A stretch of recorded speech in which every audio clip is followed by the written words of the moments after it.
Hey there YouTube, today I'm going to show you how to replace your awning strap on a 1998 vintage camper. Mine broke this weekend, so I improvised. First step, measure the length of your old strap.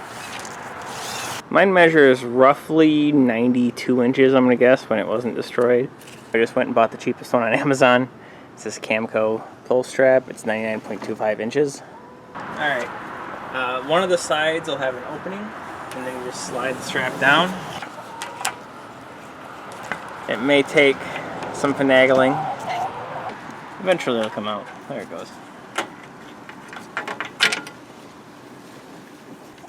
Take a new one, slide it in.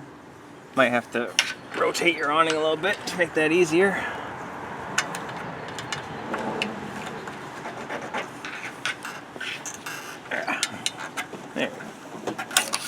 There we go.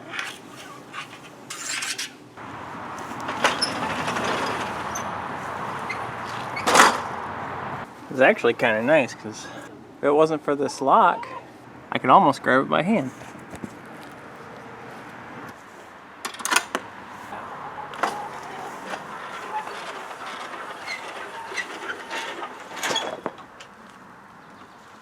Thanks for watching.